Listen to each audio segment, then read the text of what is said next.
Good morning. My name is Emily Gabriel, and I have the great pleasure to welcome you all here today as we begin our discussion of joy.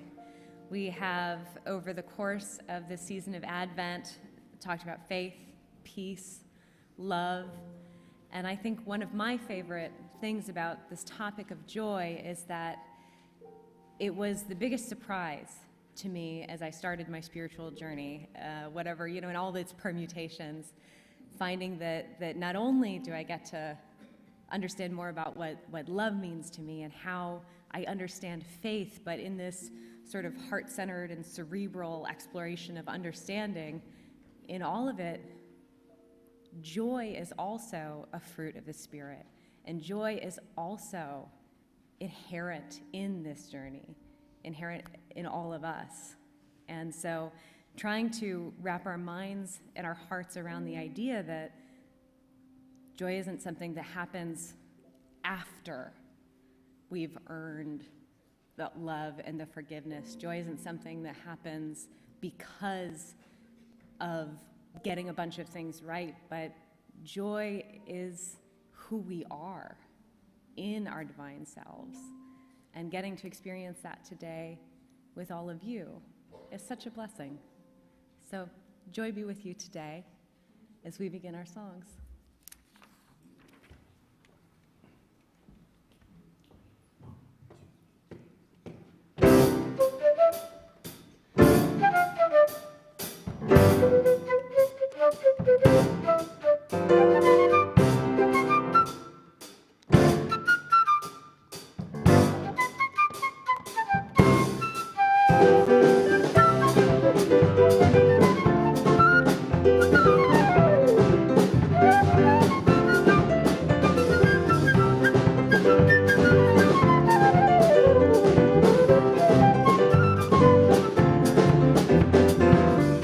Welcome the sun, the clouds and the rain, the wind that sweeps the sky clean and lets the sun shine again. This is the most magnificent life has ever been. Dearest heaven and earth and the brilliant sky in between. Blessed is this life, and I'm going to celebrate being alive. Oh yes, blessed is this life. I'm going to celebrate being alive. Dwell in the darkness, I let in the light. I sleep in the afternoon and become the noise in the night. Trespass in temptation and suffer in sacrifice. But I awake each day with the new sunrise. 'Cause blessed is this life, and I'm going to celebrate the birth of Christ. Oh yes, blessed is this life. I'm going to celebrate being alive.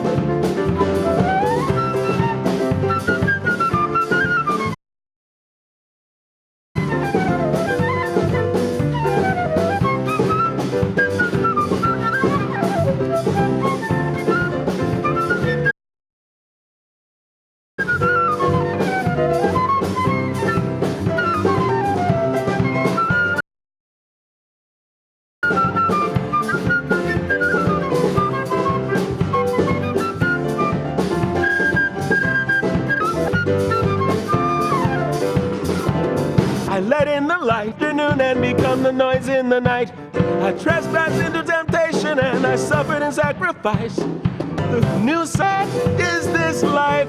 I'm going to celebrate. Oh yes, and blessed is this life. I'm going to celebrate the birth of our Christ. Yeah, yeah, blessed is this life. I'm going to celebrate being alive. Yes, blessed is this life. I'm going to celebrate the birth of our Christ.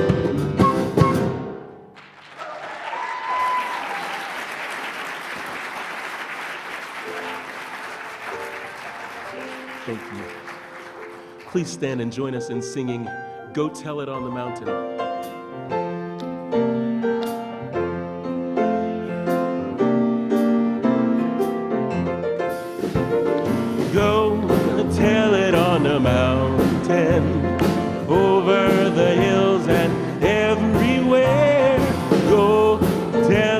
on the mountain that Jesus Christ is born. While shepherds kept there watching o'er silent lots by night, behold, throughout the heavens there shone a holy light. Go and tell it on the mountain, over the hills and everywhere. Go tell it on the mountain that Jesus Christ is born. Down in a lowly manger the humble Christ was born, and brought us God's salvation that blessed Christmas morn. Go tell it on the mountain, over the hills and everywhere. Go and tell it on the mountain that Jesus Christ is born. Go tell it on the mountain, over the hills and everywhere. Go and tell it on the mountain that Jesus Christ is born.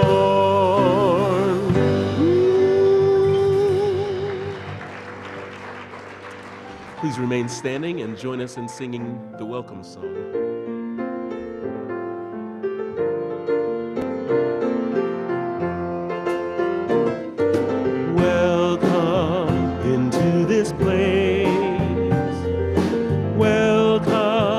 Into this open vessel, you desire to abide in the praises of your people. So we lift our hands and we lift our hearts as we offer up this praise unto your name. Welcome into this place. Welcome into this open vessel. You desire to abide in the praises of your people.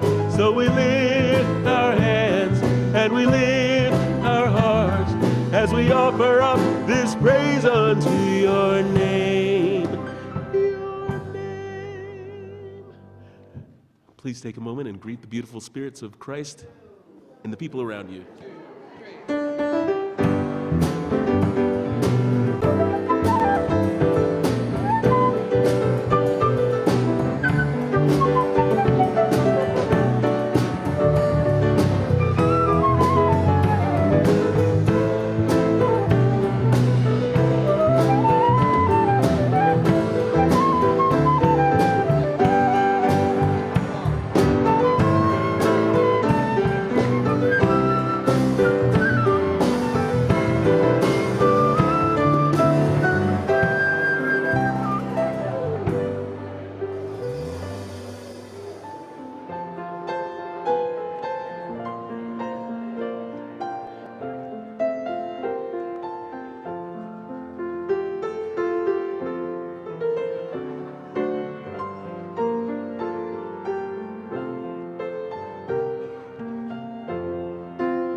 Town of Bethlehem, how still we see thee lie above thy deep and dreamless sleep.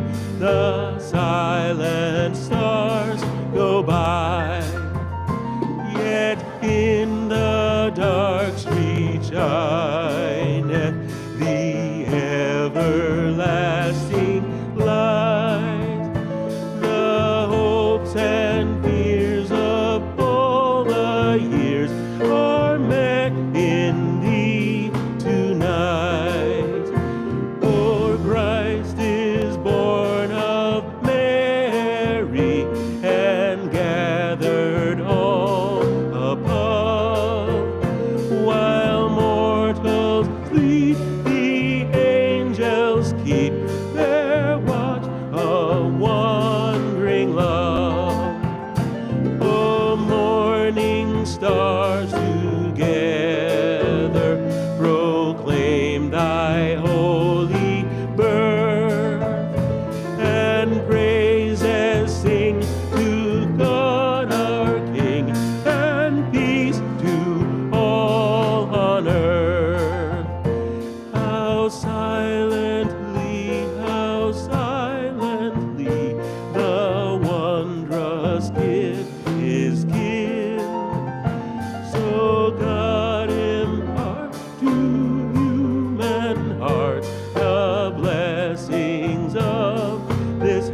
Hello again. We have so many wonderful announcements about things happening around Unity to share with you. One of them is next Sunday on the 29th, the Burning Bowl services at both 9 o'clock and 11. If you haven't had an opportunity to participate, it's a beautiful way to release what needs to be released from 2019 and to welcome in what is yours to welcome in 2020.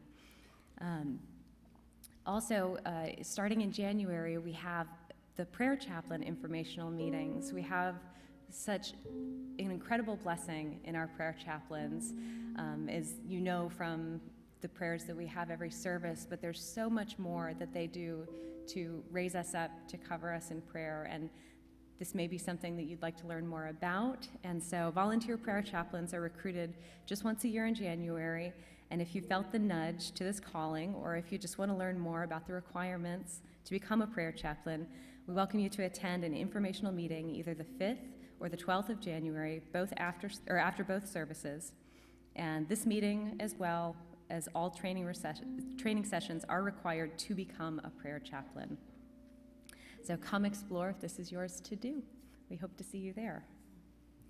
We also invite you to shop locally today for those last-minute holiday gifts. There are ample opportunity. We encourage you to consider the bookstore and the beautiful goods and wisdom that is contained there. Maybe take a little something home for yourself for all the hard work you've been doing this season. And then also on New Year's Eve, we're going to ring in 2020. Bring your own beverage, bring an appetizer, dance, enjoy the community, enjoy the company, and set the right tone for 2020 as the New Year's Eve party will begin here Tuesday, the 31st at 8 p.m. And as we prepare to light our Advent candle of joy today and complete the wreath, I'd like you all to join me in prayer. So feel free to take a deep breath, close your eyes, and if you dare, smile as we begin our prayer.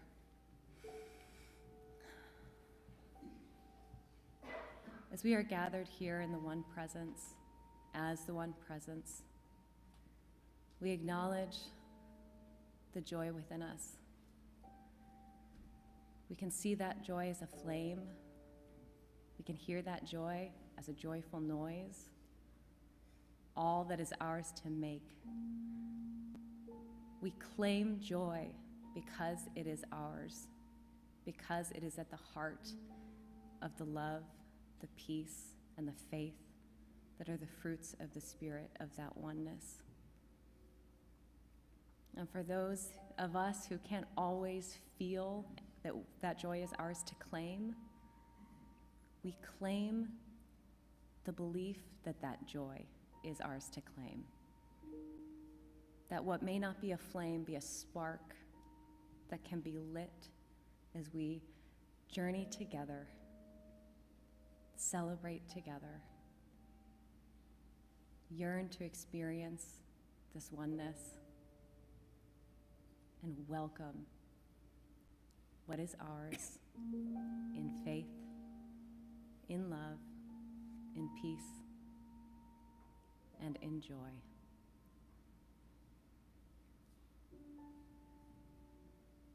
And so it is. Amen.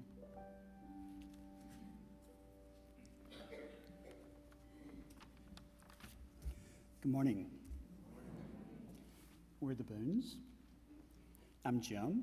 This is my beautiful wife, Pac, and my beautiful daughter, Tara. This week, we call forth the spiritual attribute of joy. Joy is a gift of the Spirit. It enables us to see the best in every situation and be grateful for everything that happens in our lives. Joy is the life raft that we feel surrounded by in a sea of change and adversity. Joy turns our attention away from the problems and quickens our spirit to reveal the truth that God is in every situation. Through joy, we bring forth the blessings that await us.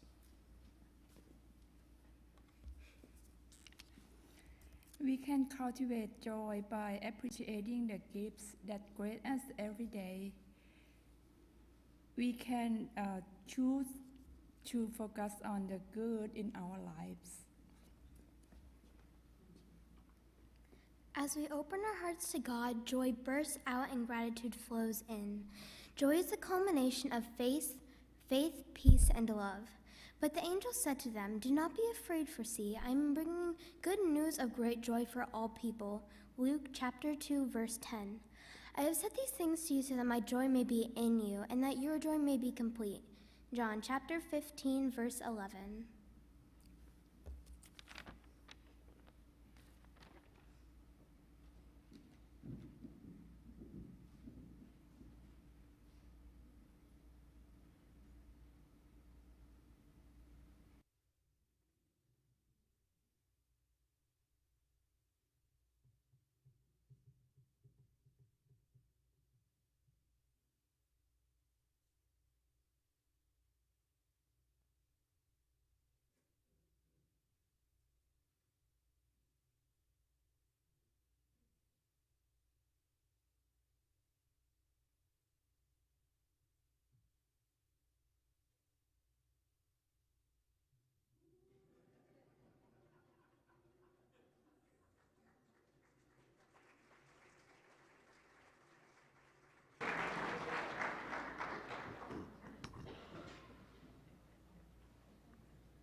Do I need it?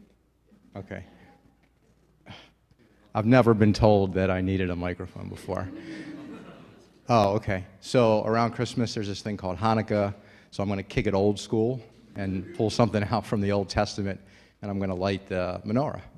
And I'm going to give you the brief, I'm not going to tell you the whole Hanukkah story, but there was a temple, it was destroyed. In the Jewish religion, there was what we called an everlasting light, similar to what we have here, right, which is our divine nature. And there was only enough olive oil to fuel that light for one night. And they needed about 8 days before they can replenish it. And so the miracle that happened was that it did last 8 days, which is why we have 8 candles. So I'll light it, I'll say a prayer, and then we'll move on. See if I can figure this piece out.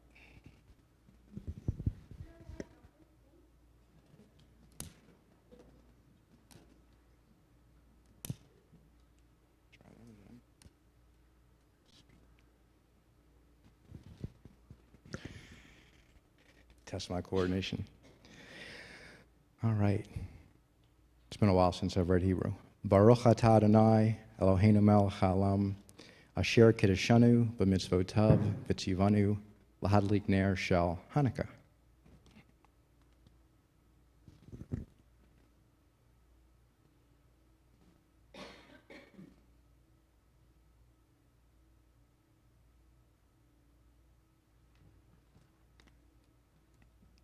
Baruch atah Adonai Eloheinu melech haolam sha'asa nisim la'avotenu v'mitunim bayamim hahem bazman hazeh.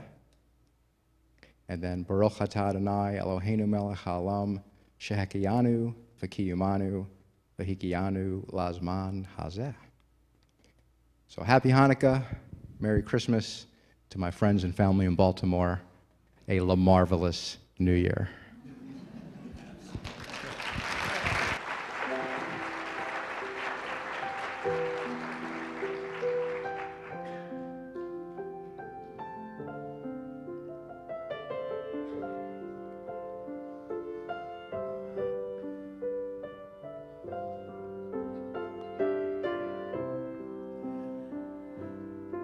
Surely the presence of the Lord is in this place.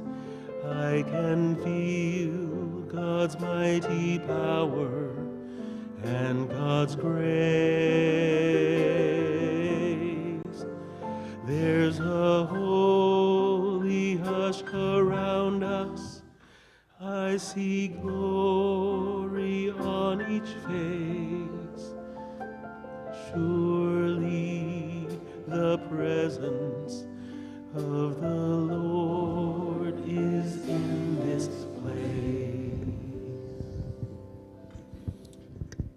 Good morning.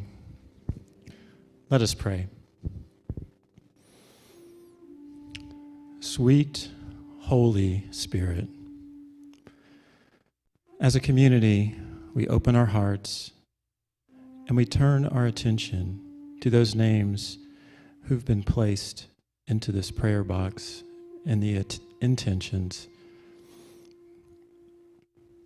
We take a moment to recognize that space within us this time of the year, that space of compassion, peace, and love.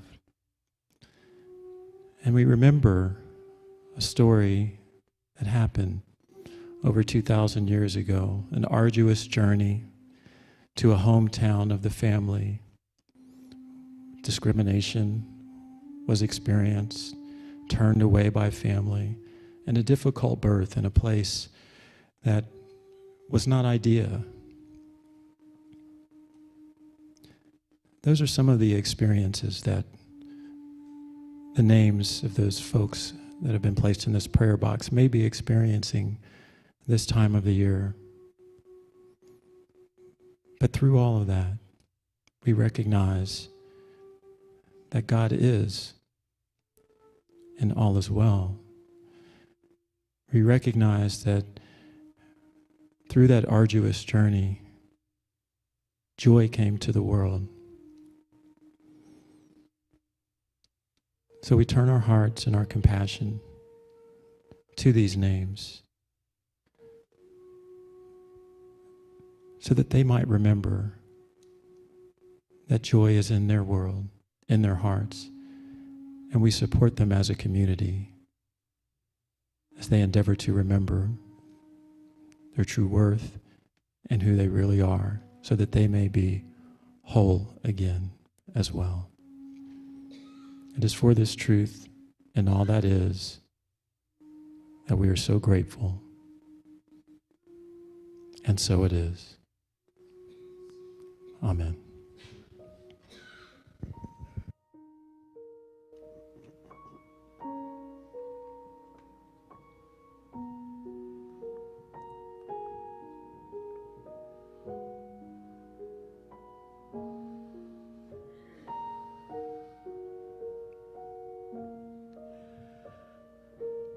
All we are is all we are, and all we are is love.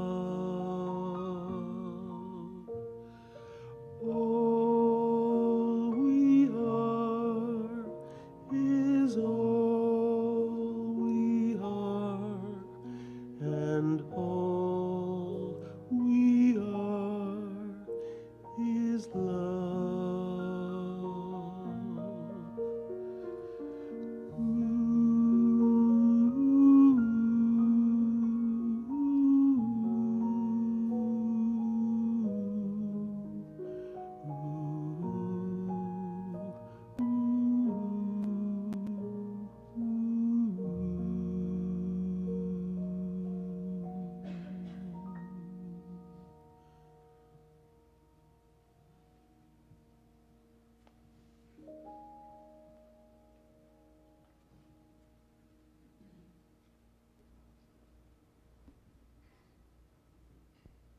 As we begin to meditate, let us open our hearts.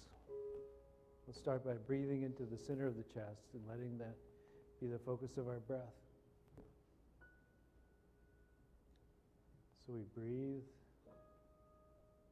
and we focus, and we open our hearts.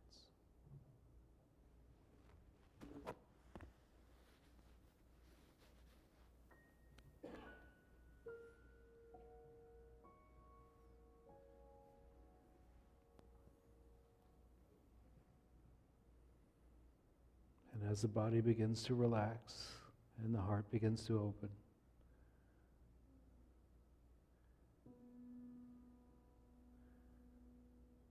let us let some of that love out into this room that we all might share in it.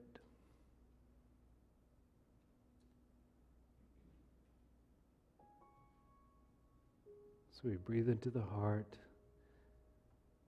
and we breathe out love.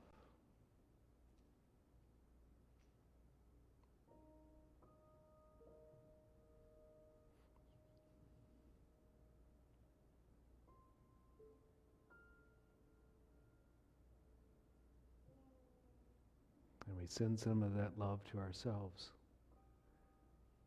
That this body and this mind might be bathed in a sense of love and acceptance.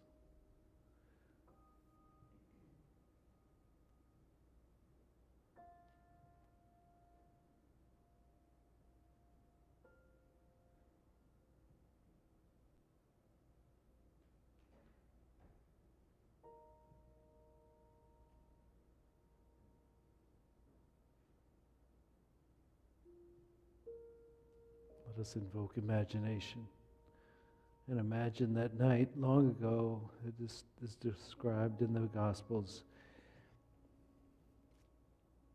where a family moving at a difficult time in the pregnancy came to a little town that had not much room for that many visitors.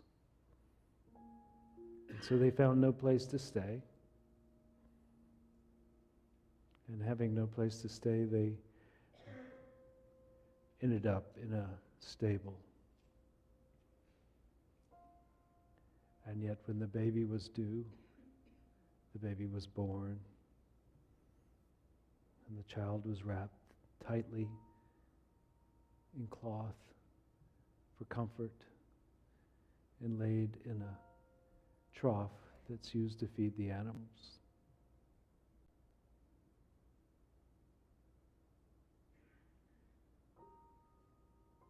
Let us imagine that we are that baby. Imagine that you are wrapped tightly, lovingly, but tightly, wrapped and lying in a place that feeds animals.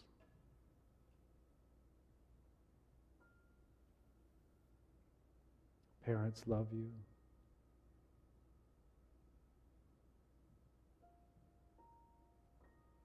But you're in a new place. You're starting a new life.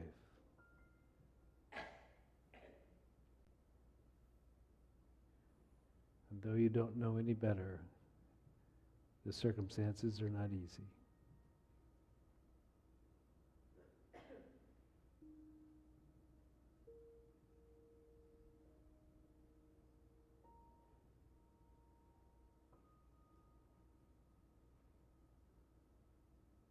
But you know where you came from. And you know who you are. And you commit to remembering the truth of your own nature.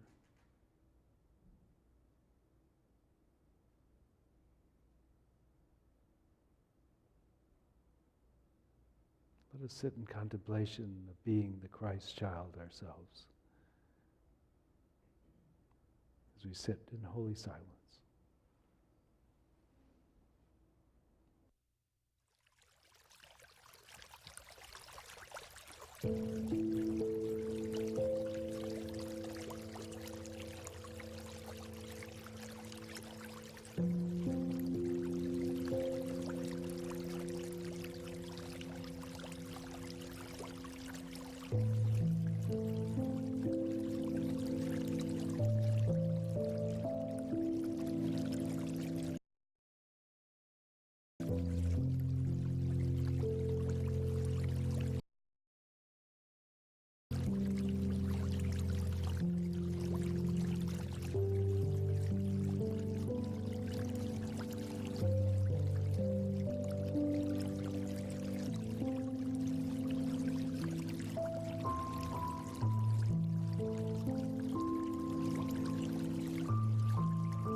Give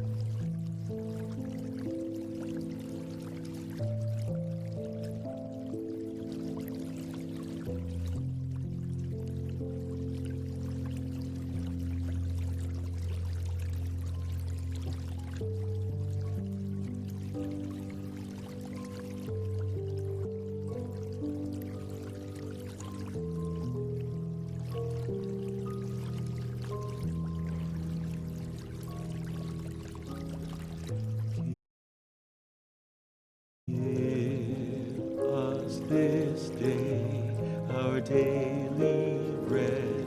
You said you would supply our needs according to your riches. I have but to ask, and I shall receive.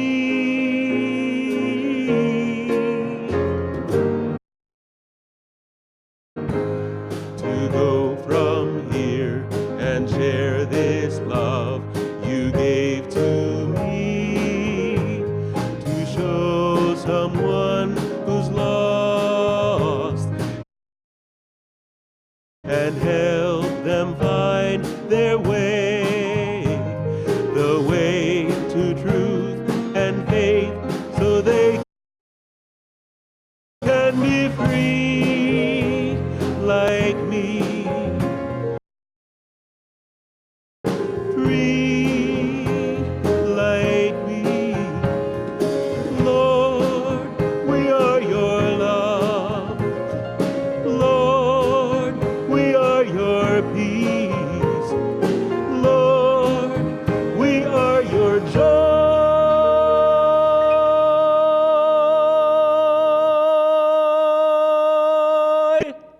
this day.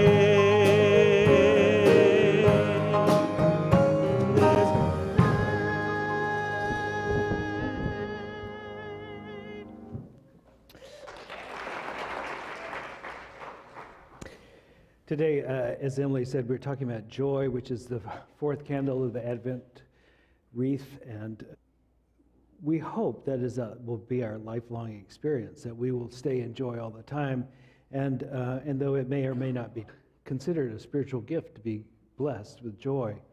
And they're walking down the street, and the women are walking in front of them, each other, and one man says, "What'd you do last night?" And he says, "Well, we went to dinner." Yeah, we went to dinner, and oh, I had a great meal. It was the best meal I've had in a long time.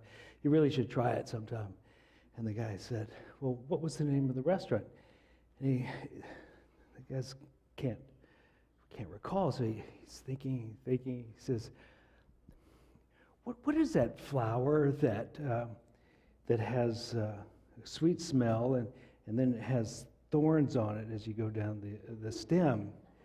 And the other man says, "It's a rose." He goes, yeah, a rose. "Hey, Rose, where'd we go to dinner last night?"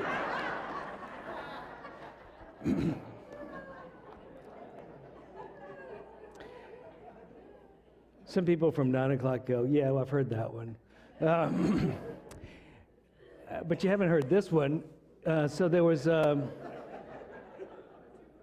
3 men died. They were in a car accident on Christmas Eve. They die and they go to heaven. To get in heaven, they have to produce something that is Christmas-like. So the first guy, this is kind of unexpected for them. So it turns out, fortunately, the first guy reaches in his pocket, and there happens to be a little bell in there, and the guy goes, "Oh," St. Peter goes, "Yeah, that's great.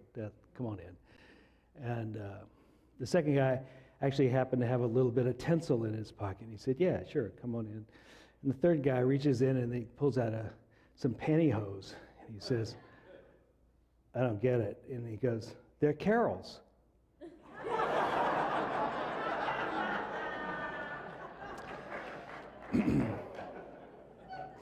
Okay, so we're off to a good start, right?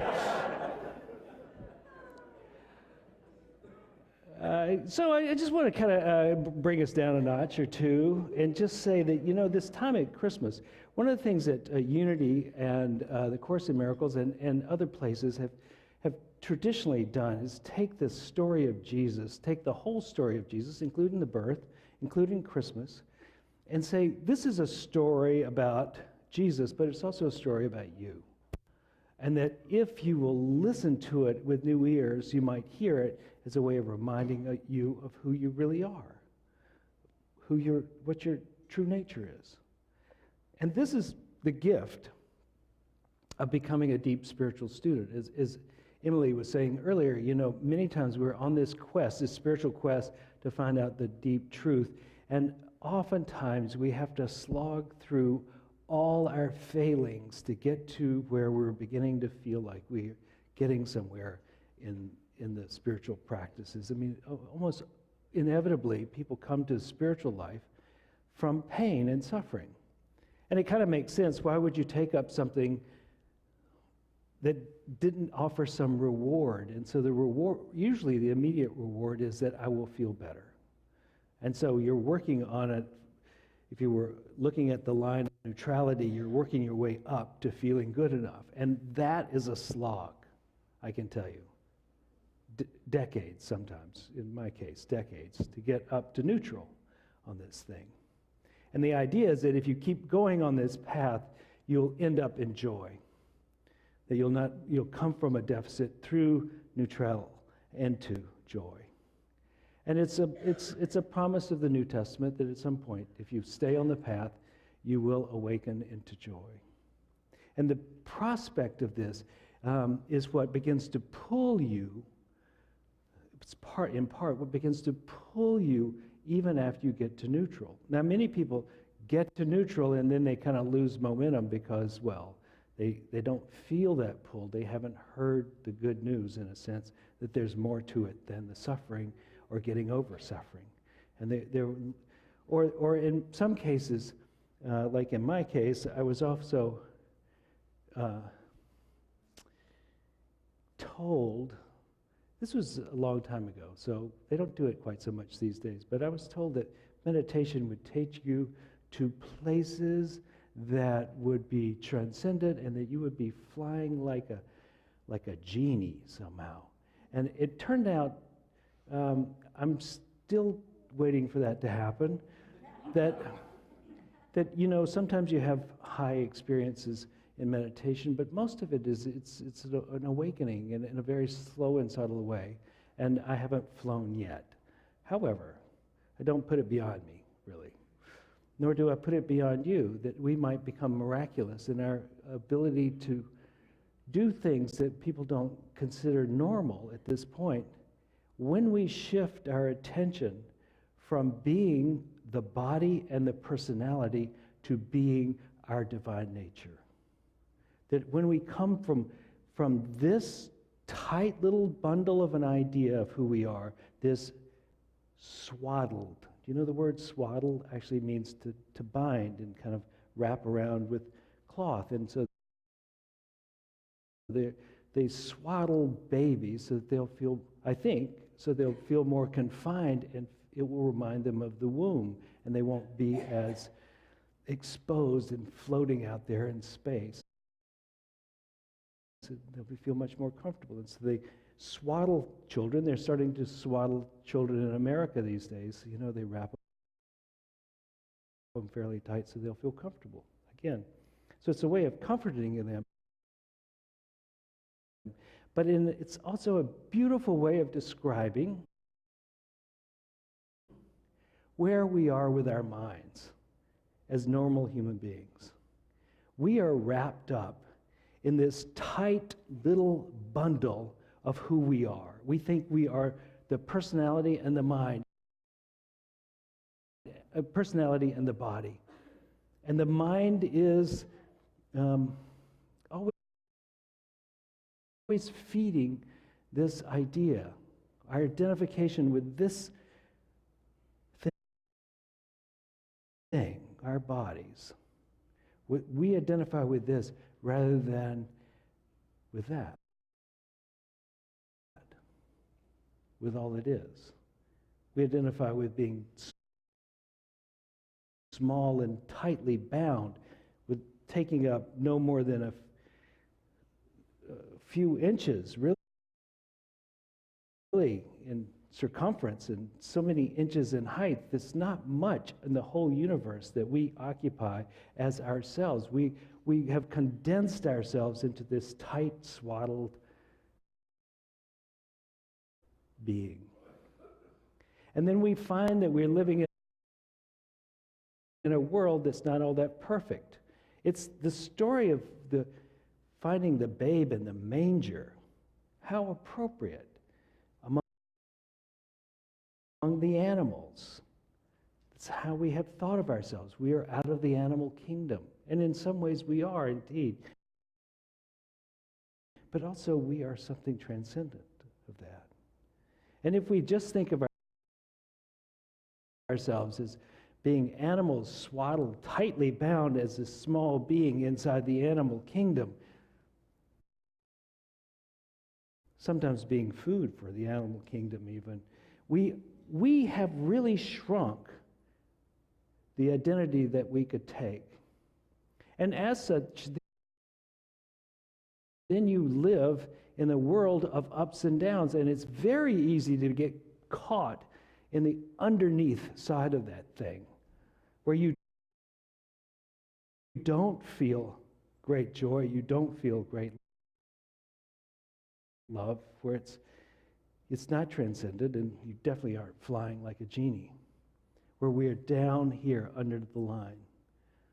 And it's because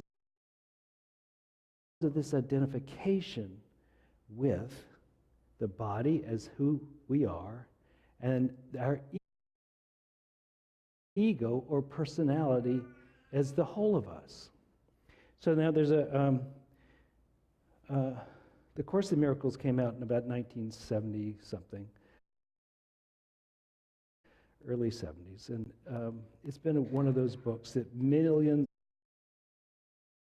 of people have looked at and begun to explore what it's like to think in a different way, to perceive reality in a different way. And one of the key ways, your personality, and you're not your body. And so let me just read a quote from it. This is a definition of the ego, which is found kind of in the back. Ego, the belief in the reality of the separated which God created. Thus rise to sin, guilt, fear, and a thought system based to protect itself. That part of the mind that believes in separate from the mind of Christ is the ego's home by its own election. The body is the ego's home by its own election. It is the only identification which the ego feels safe. Now, if you think about it, it needs to be in littles. In the body's vulnerability is its own best argument that you are not. So I'll just read that one more time. The body is the ego's home by its own election. It is the only identification with which the ego feels. Vulnerability is its own best argument that you cannot be of a belief the ego sponsors eagerly. It becomes a tight circle, really. Wrapping you believe that you're separate from God and that you believe you are the body, then there becomes enormous proof that you cannot get there from here. You are wrong, you're vulnerable, and you're fragile, and there's nothing that's going to make you God if you are this body. And so the real trick is to wake up to your divine, flip it, and to wake up to who you really are, so that this is not who you say you are. You become that. And the self it's talking about is with a capital S. It is the part that doesn't distinguish so much between it and the divine. It is one and the same. So if we were reading the gospel, here's how it sounds. But you really can hear it just like you've always heard it, or you can hear it like this, like that you are not the ego, that you are the divine taking form, but you don't forget who you are. Pretty part of the passage is it comes out of Luke, and it says, it goes like this: in the region there were shepherds living in the fields, keeping watch of their flock by night. And then an angel of the Lord stood before them, and the glory of the Lord shone around them, and they were terrified. But the angel said to them, "Do not be afraid, for see, I'm bringing you good news of great joy for all people. To you is born this day in the city of David a Savior, who is the Messiah, who is the Christ, the Lord.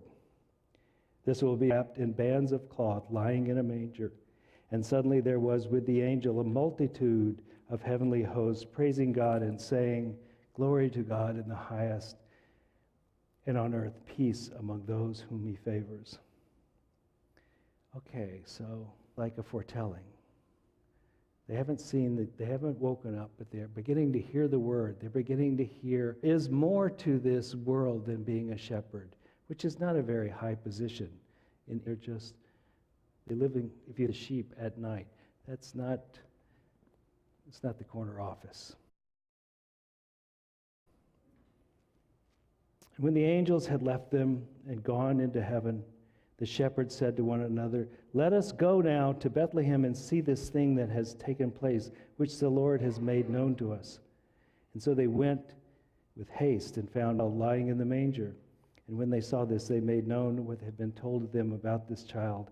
And all who heard it told them. But Mary treasured all these words and pondered them in her heart. This is the secret. To hear the thoughts of the Course in Miracles for years, to hear this and ponder it in your heart, what is visible. You are what is invisible. More of you is invisible than what is visible. You are more than your personality. You're more than your body. And if you can hear it, then you go affirm it, like the shepherds go looking for the babe. And if you're wise like Mary, you ponder it in your heart until it becomes true for you. I had an experience recently. One of the quirks about me is I just love water. As you might think, somebody who spent so much time on rivers, that it's kind of like, it's like my manger. It's where I get to be swaddled and I feel comfortable, and I lie in there for hours in the tub. I don't have a hot tub, I have a tub. And people say, "Well, what if you fell asleep?" Because last time I got out of the tub, it was 5:30 in the morning. I had been in there quite some time. But if you keep changing the water, it can alternately be cool and warm, and it's actually quite comfortable to do this. But anyway, so that's a quirk. Now you know more about me than you probably wanted to know, but anyway, I'm lying in the tub, and it's almost 5 o'clock in the morning, I think. And I've been that woozy state. You know, you're neither asleep nor awake, you kind of half and half. And it dawned on me in that tub that I was not alone, that something had been with me my whole life. And that something, the only word that really came to me at the time was consciousness. Now, most of us have consciousness tightly bracketed between our ears. And it's like the thinking brain seems to be defined as our consciousness. But there's I think, what this experience was saying, essentially what I've heard said many other places, it's just kind of like I've pondered it in my heart. Now it just kind of struck me like real. It's this idea that consciousness is everywhere. It's really the basis of everything. It is watching the I that I keep calling myself, the personality that keeps identifying with the body, that ego. And the ego in the Course in Miracles means personality more than it means a particular part of the personality. Ego is the I that you say you are. This ego is accompanied by consciousness all the time. Now in Islam, they have a way of describing this, and they do this, they have a bird who's eating, and a bird who's watching. And the consciousness, that I'm talking about, this universal consciousness that is everywhere present and is not confined to within your head, but is everywhere. This consciousness is the bird that's watching, while the personality is the one that's eating. Right? And so there it is. This consciousness is, and so the thing that dies, the personality, the body, that dies is not the end of you, because that was just an aspect, a portion, and a small portion at that, of consciousness in general, that you really are. So this is kind of this brings you great joy. This brings you peace. This brings you the chance to love without fear. If you identify with consciousness, then you become, as Jesus became, identified with the big self, with the Christ. The universal is more of who you are than who you have claimed to be at this point. We have all been swaddled into a tight, small package. But the part of us which is invisible, which is grander than that, is really more of who you are, because it's more of who you are than this little piece. You are just who we identify. And so it's been my guesstimation that what spiritual work really is not about seeing colors or flying or having tingling sensations. It's shifting your identity from small to grand, from the little, from the ego, from the body to the divine. This is what spiritual unfolding is. Now, you may get powers and sights and other aspects that siddha powers that come with that, but the real truth is what you're really after is becoming who you've always been and knowing it, your divine self. So that's the goal.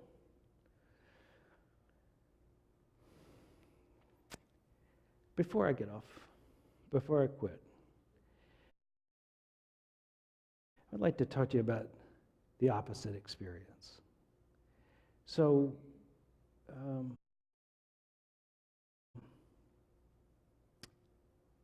depression is not joy, typically. Depression, sadness, this underlying malaise. This is fairly common in our world, and it's not always spoken about. We sometimes laugh about our failings, and sometimes we laugh about our sexuality, and sometimes we laugh about our mistakes we make, but very seldom do people actually get out in the public and talk about depression or deep sadness, which seems to be unending. I heard a man talk about his ideation of the funny thing is it never left him.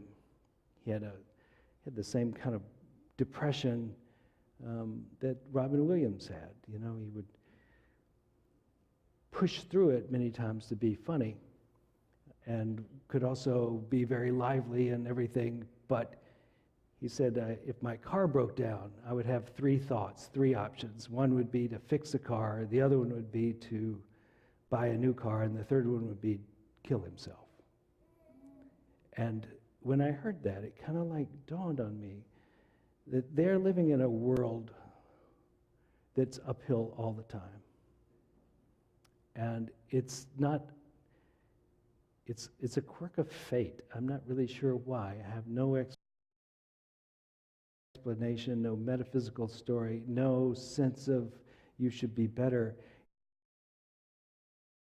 It's just the way it is for them.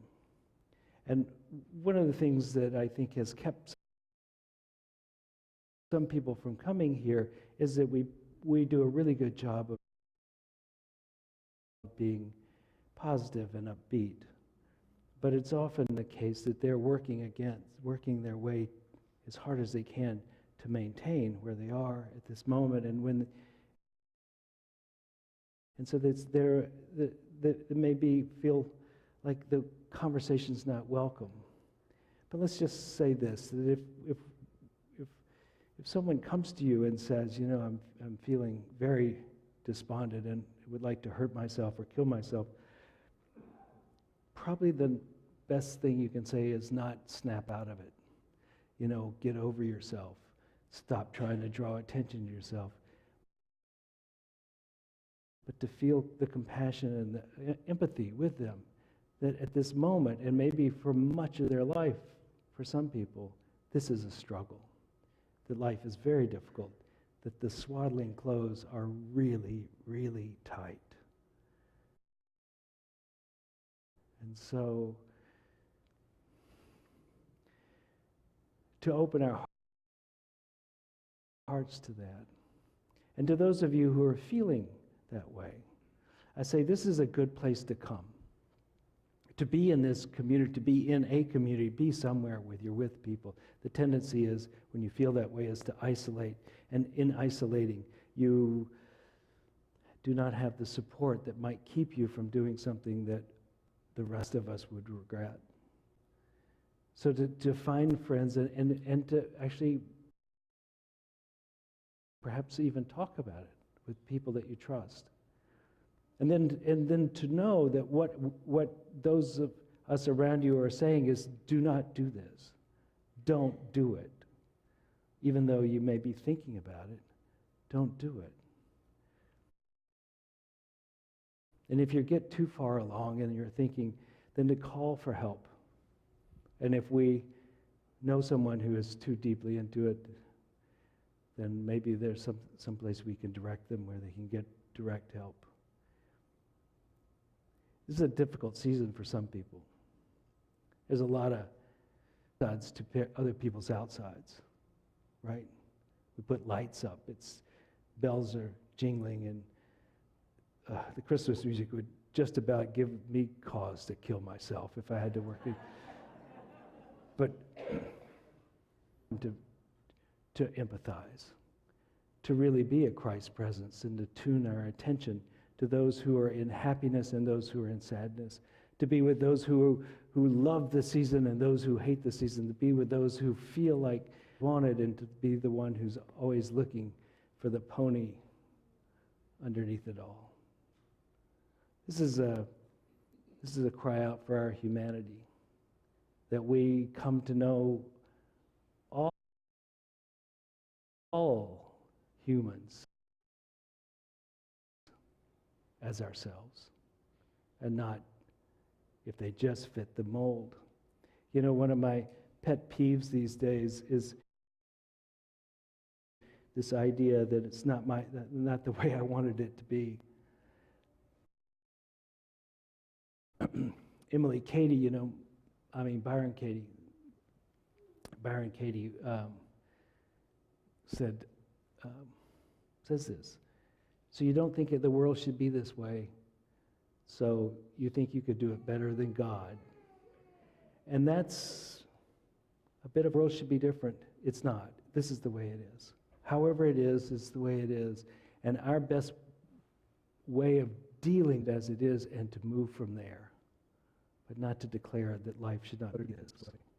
It is. And so compassion and understanding with those who are laughing, crying with those who are crying, and to not need the world to conform to your preconceived idea. This is a form of grace that we can all practice.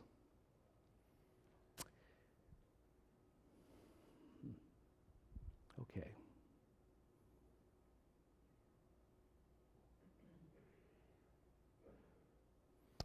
Well, that's enough.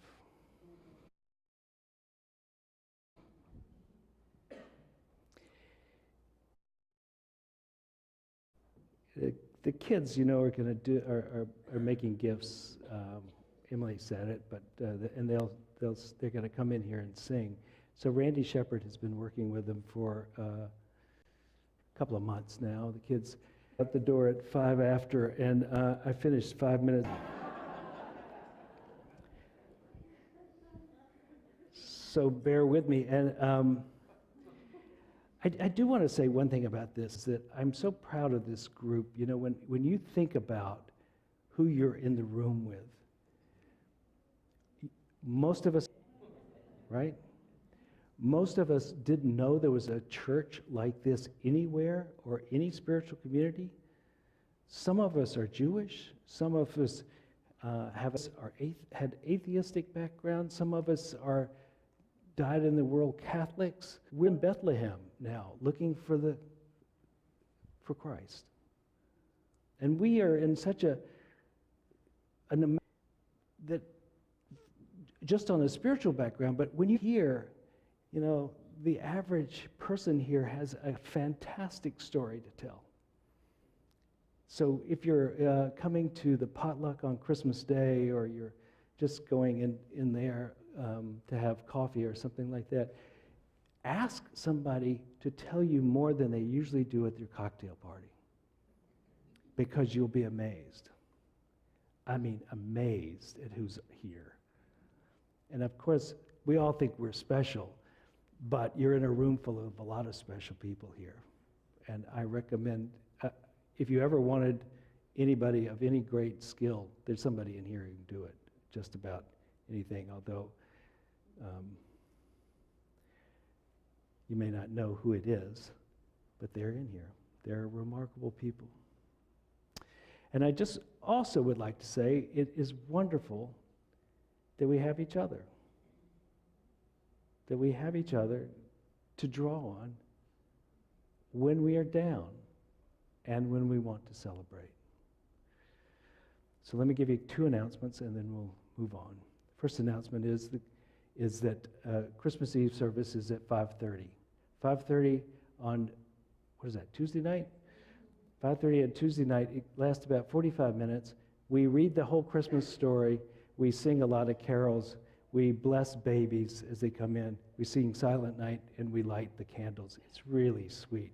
And you can be home or be off to another party, whatever you want to. And then there's, on Christmas Day, we have a concert. We have a potluck. Yeah, they're the equivalent, right? And we have a potluck on Christmas Day. And so, let's take up an offering.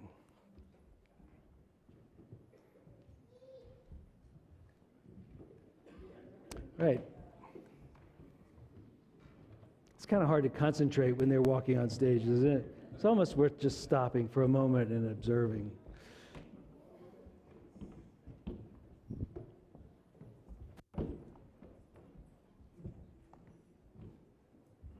All right. So let's hold our gifts in our hearts as we say these words together. Together. Divine love, as me, blesses and multiplies all that I am, all that I have, all that I give, and all that I receive. And now the youth.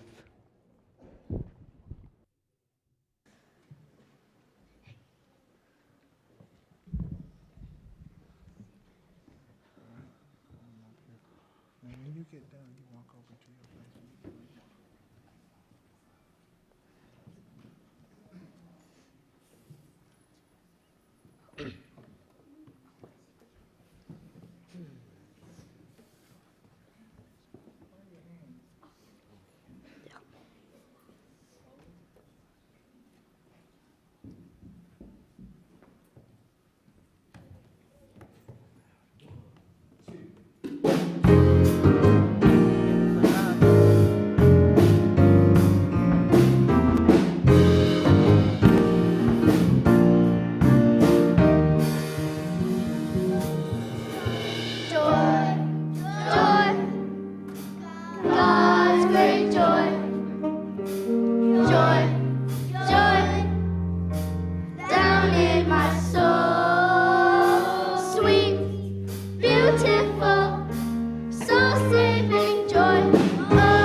you whole. Lying in a manger, away from harm and danger.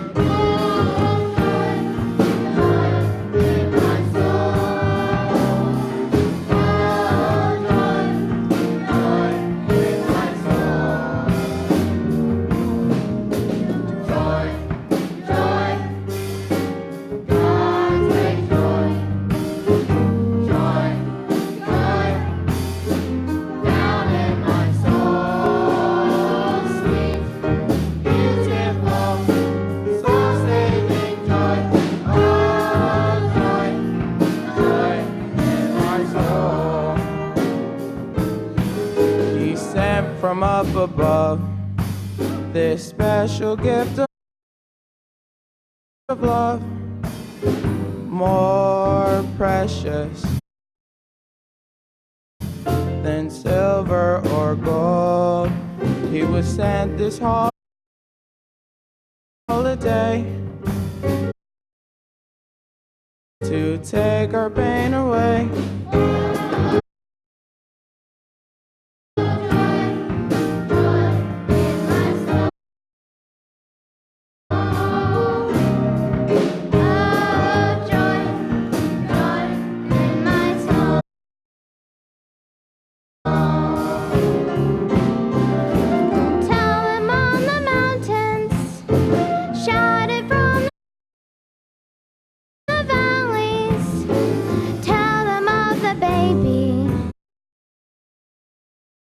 In swaddling clothes, men of every nation join the celebration of joy.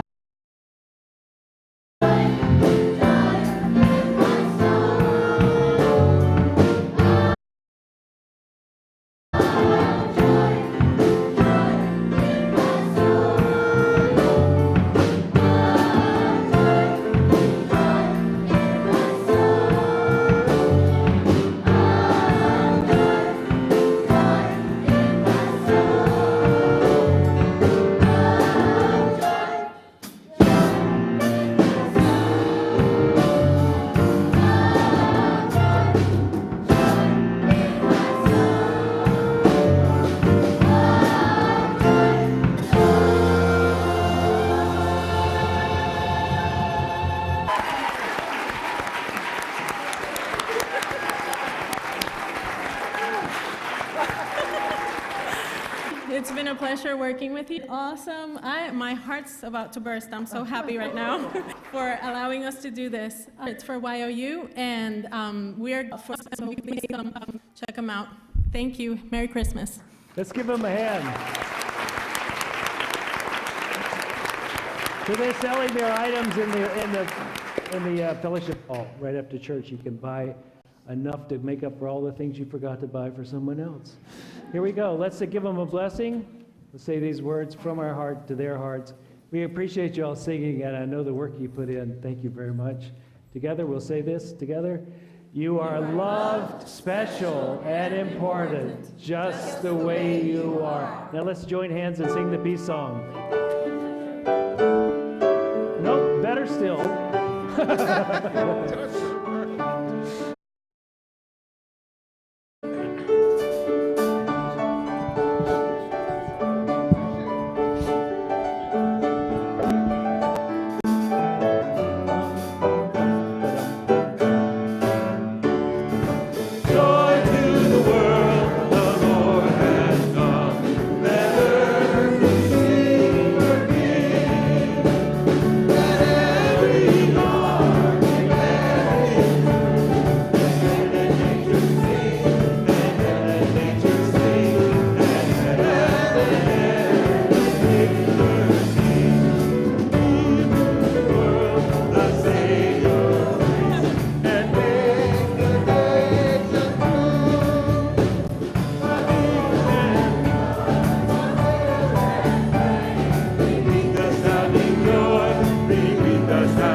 God surrounds us.